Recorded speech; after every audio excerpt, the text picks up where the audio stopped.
It's time for the whole 9 yards. Hello, everyone. I'm Ralph Ventre, fired up and ready to go for another week of Northeast Conference football. It's week 11, including this week, only 3 weeks of regular season play remain. The margin for error is smaller than ever. The NEC title race is hotter than ever. St. Francis is on a bye, but 6 NEC teams are in action. Let's get to work with the No Huddle preview.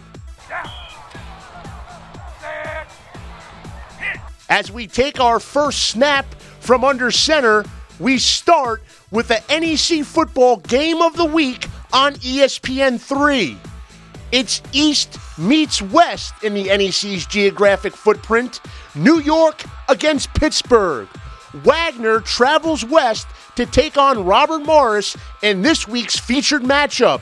It kicks off at 12 noon, and you can see it on ESPN3 and your Watch ESPN app. Wagner's Walt Hamline has more career victories than any other NEC coach, 220 to be exact.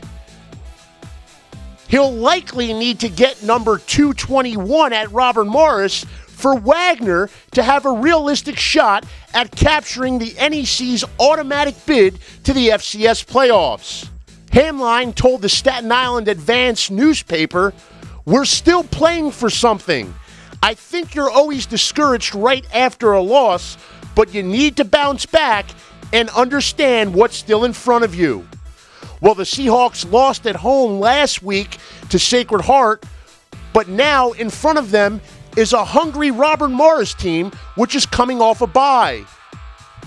Sure, the Colonials have only 1 win in Northeast Conference play, but they're well rested and they'll have plenty of motivation to showcase their talents on Saturday in front of an ESPN3 audience.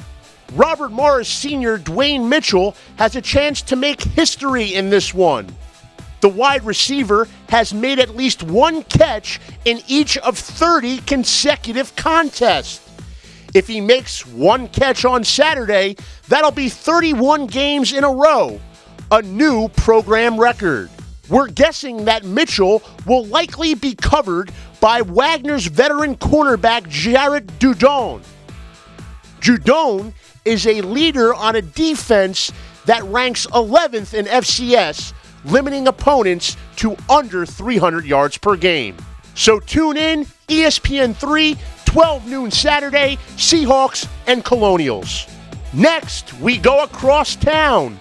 The short trip from Moon Township into downtown Pittsburgh, where Duquesne will host Bryant on Rooney Field.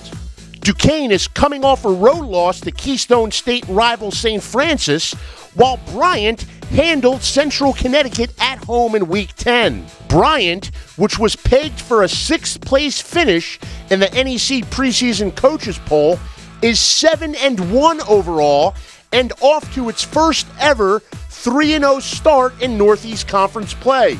They'll take on a dangerous Duquesne team in a meaningful November matchup, and that's what Marty Fine is looking for. You want to play important games in November. And all September and October do is to prepare you to play important games when it's cold out. That's your goal, that the end of the season matters. Last year it didn't matter. We were learning and getting better, but we lost its purpose. So we really went in and said we want to make sure we're playing really critical, important games when November comes, when the cold weather comes. And the only way you do that is to win, because you can't make them important. You can't want them to be important. They have to become important. And the only way to do that is to win. And the only way to win is to take the one you have right in front of you and beat it. And we've been able to do that. So now this game is really big. Now, if you don't win this game, then the next one's not nearly as big as it will be the other way. Because if you win this one and then go to Sacred Heart, then that game is even bigger. And then if you win that one and get to play with, then that game becomes bigger. And every time you win, the next game gets a little bit bigger and a little more exciting and a little more intense and a little more important. And I think the kids are starting to understand that's what the future brings. In what'll be the biggest game of the season to date, Fine will need his Bulldogs defense to continue their tenacious play. Bryant is 4th in America in scoring defense, and the Bulldogs lead the NEC in pass defense. Meanwhile, Duquesne has a potent passing attack with a stable of explosive receivers. Chris King continues to lead FCS in receiving yards and receiving touchdowns. If quarterback Dylan Beekle returns to the lineup from injury on Saturday, well then the Duke's passing attack becomes that much more dangerous and that much more of a challenge for Bryant to handle. Duquesne and Bryant, Saturday, live on NEC Front Row. The final matchup we'll hit on the Week 11 schedule is the Constitution State Clash. Sacred Heart makes the short trek up to New Britain to take on the Central Connecticut Blue Devils. Sacred Heart is in the mix for a second straight NEC title at 3-1 in league play. Meanwhile, the Blue Devils, who are under the direction of a first-year head coach, are 0-4 in the league. Bryant head coach Marty Fine, whose team played against Central Connecticut State in Week 10, knows all about that, and he had some high praise for the Blue Devils. I thought the Central Connecticut kids really came with a purpose, and it's an interesting league. No matter what the records are, nobody ever lets go of the rope. I mean, they played their tails off, and they were excited, and they were jumping around, and I think they did a great job getting their kids ready, and I thought it was a hard-fought game. The score's not indicative of how close a game it was until right at the end. Sacred Heart head coach Mark Nofri knows that his Pioneers must play a certain way in order to pass this road test up at CCSU.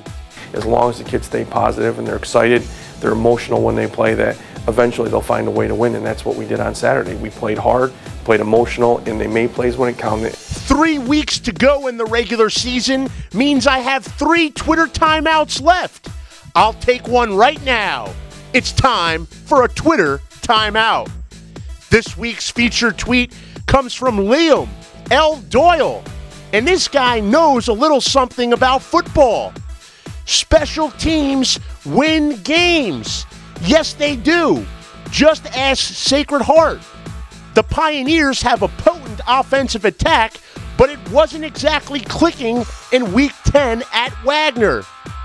But that's okay. The special teams unit stepped up. They scored not 1, but 2 touchdowns on blocked field goals to power the Pioneers to a 23-7 win over Wagner.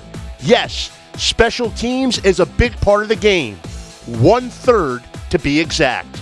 Thanks for the tweet, Liam. It's time for the final segment of our show, looking at some X's and O's. We feature one defensive player, one offensive player.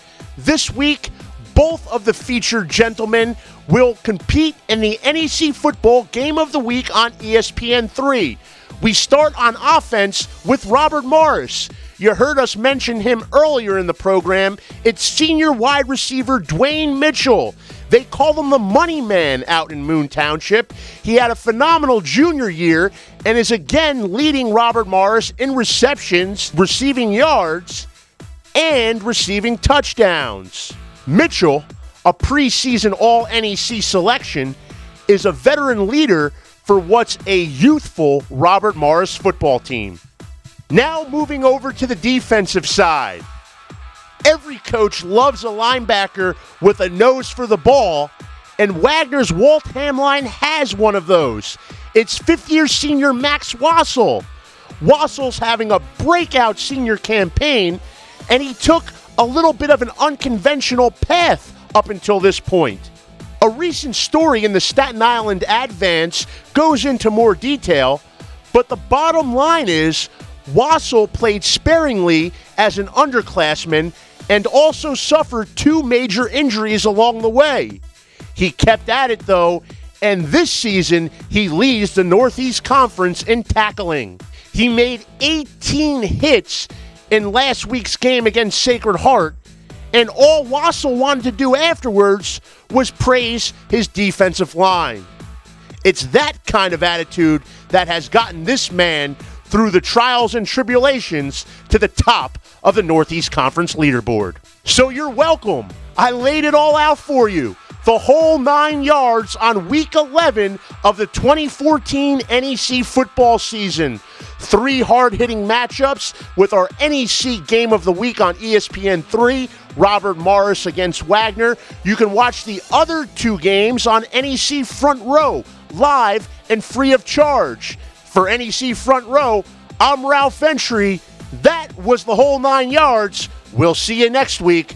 Oh, and don't forget, enjoy the games.